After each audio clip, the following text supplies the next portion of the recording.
Hi, Jerry Nelson, Life Coach.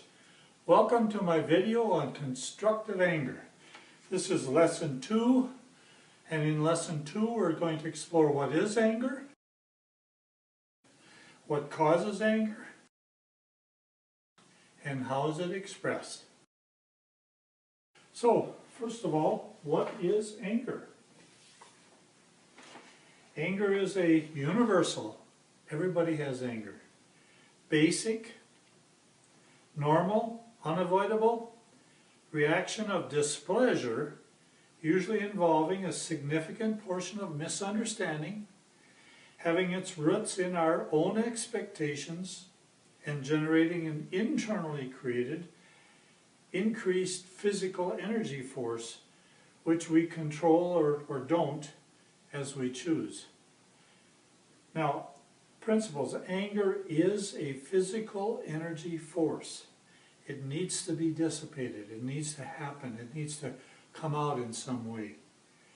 Second, it's a secondary emotion. There's always a primary emotion before it, like hurt or embarrassment or whatever. And it entails an ego bruise. In other words, something in our expectation of how we view life or who we are as a person is bruised. And it comes from a contradiction in a belief that we have or a concept that we have. It stems from an expectation that's unmet. We didn't get that expectation fulfilled. And our anger responses are patterned and programmed. We were taught them. When we were little kids, on up, we continue to learn how to respond in anger. Anger is normal, but the intent makes it either good or bad. Because it's internally created, it can be internally managed. And that's, of course, what we're doing in this course. Learning how to manage it internally. It is most often expressed to those that are meaningful to us. So, what causes anger? And we'll go back over the anger generation model here real quickly. We have an expectation, it's violated, causing an ego bruise, giving us a primary feeling of hurt or embarrassment or some such thing, giving us a secondary feeling, giving us a response. And as you look at the anger freedom model video, you'll see this in a little more clearly explained. But what causes anger is our own expectations. Now they may be, those expectations may be violated by someone else's behavior or someone else's result that they left the dirty clothes here or whatever they did. But the real generator of our anger is our own expectation.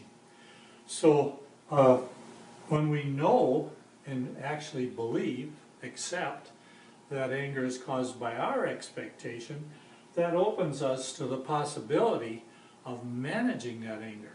And in future lessons we'll talk how to manage anger, but right now all we're doing is giving you the anger model so that you get an idea of how it is actually generated. And then of course your anger is expressed by releasing that energy in some way.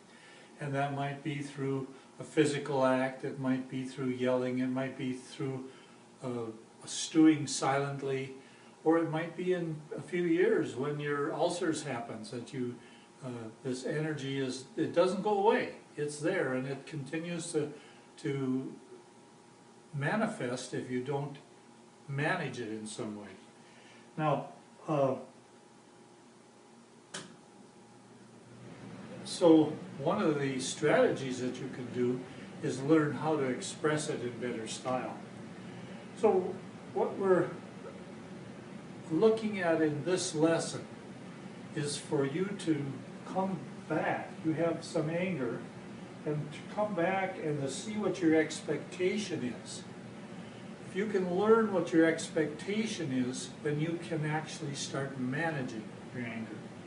And so a way to pass this particular lesson is to answer the question about who's responsible for your anger. And if you answer it with anybody else other than yourself, you're not passing the test, you're not passing the course. Anger is generated by your particular expectations.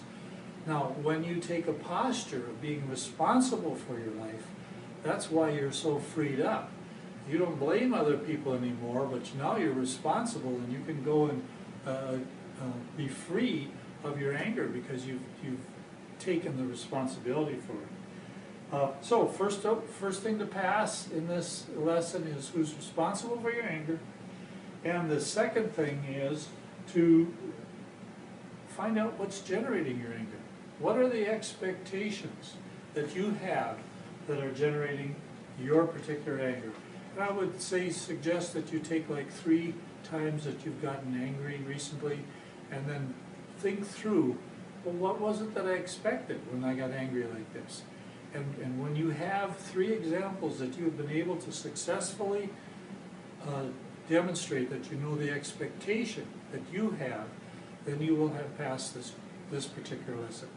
With that, I'll end. This is Jerry Nelson, Life Coach.